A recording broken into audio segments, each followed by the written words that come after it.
What's up, guys? Today let's take a look at the windshield choke. Okay, the windshield choke is one of the most underutilized chokes in Jiu Jitsu. I've explained this choke before in two of my courses, the smashing the half guard and the side control artillery. But today let's take a look at some extra details. Okay, so first, what is the windshield choke? It's very similar to the arm triangle choke. Okay, the arm triangle, we have her arm in between our necks. Okay, so her arm in between our necks, that's the arm triangle choke. The windshield choke is her arm in between our chests. Okay, so in this manner, but I'm not gonna be on this side, I'm gonna be on this side here. Okay, arm in between the chests, that's the windshield choke. Okay, I'm going to explain details how to finish, of course, but how do we get here first?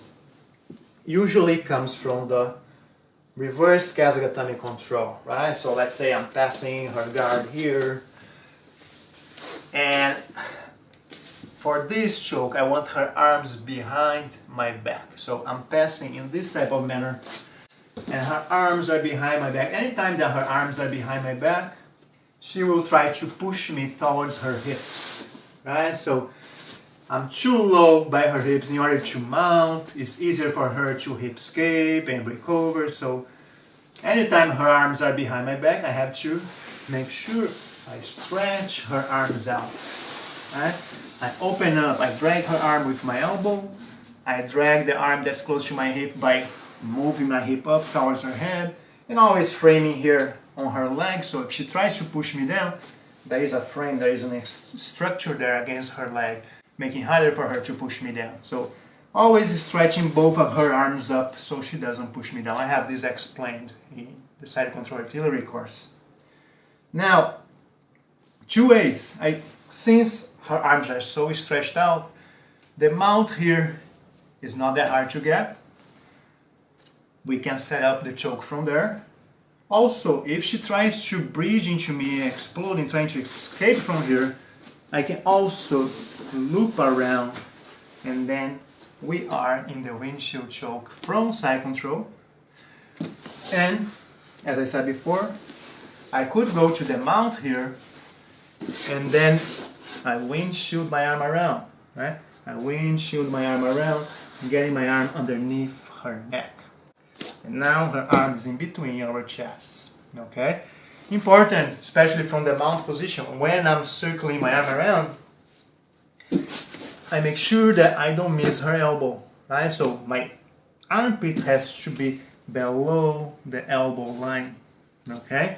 If I raise my armpit too much, I lose her arm. Of course, I still have the mount, but I miss the opportunity of the choke. So make sure you keep your arm, your armpit low. You just scrape around and loop your arm underneath her neck. Okay? How do we finish this? It's a little different than the arm triangle, right? So for the arm triangle, when her arm is in between our necks, we would step out to this side to finish. With the windshield choke, if I step out to the same side of the arm triangle, I don't really have much control over her. She can turn all the way to her left side, and it's easy for her to escape. There's not really much control. All my weight is here is not enough to prevent that turn.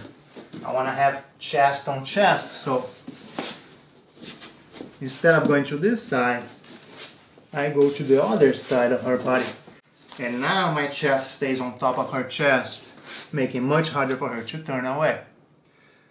How do I finish? Make sure that I connect, especially if I was on the mount already, I connect my bicep next to her neck, okay? There cannot be any space over here. So I can push her head against my bicep and move my bicep in this direction, opposite directions, to make sure my bicep glues against her neck, right? And once it glues against her neck, I'm gonna have my gable grip here. I'm gonna dismount to the same side of her hands, and I'm gonna now find her arm, her tricep, with my chest. Okay, So I'm plugging one side of her neck with my bicep. The other side is going to be plugged by her shoulder, but I have to direct her arm against her neck. Right?